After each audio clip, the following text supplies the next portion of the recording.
The Golden State Warriors are in the driver's seat up 3-2 in the finals versus the shorthanded Cavaliers.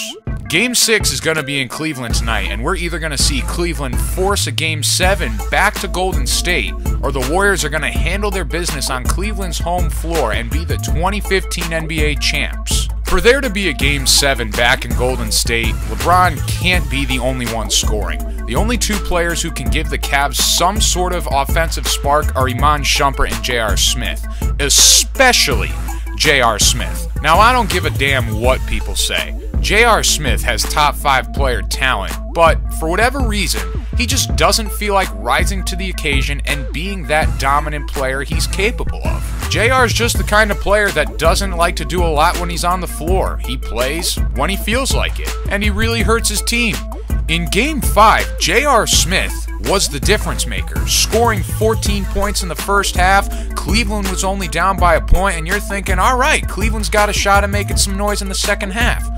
J.R. Smith doesn't score a single point in the second half, and Cleveland ends up losing by 13. That's just simply not going to cut it in the NBA Finals. And Shumpert made some really nice moves getting to the hoop, but you don't win games by making nice moves. You win games by putting the ball in the hoop, and Shumpert failed to do that. Cleveland has no chance at winning Game 6 if they don't get production from these two players. Now on the flip side, for the Warriors to become champs, they just gotta stay aggressive on defense, stay locked in, do not get complacent being up in this series. You know what you're gonna get from LeBron. He brings it every night, but the rest of his team doesn't bring it every night. So force those guys to make plays.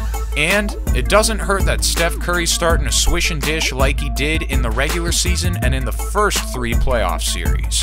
I just don't see how the Cavs can bring this series back to Golden State with only a 7-man rotation and a lack of scoring. It'd be a great story if LeBron was able to lift this team on his shoulders and do it quote-unquote himself, but you need help, and there's no indication that help will be on the way. I think the Warriors are going to stomp on the Cavs tonight and win it. After losing Game 3, the Warriors found that energy they needed to take control of this series again, and give Steve Kerr a lot of credit. I personally wasn't a fan of him putting Iggy in the starting lineup over David Lee, but that was the big move that put him over the top. It'd be great to see a championship back in Golden State for this organization and these fans because they deserve it.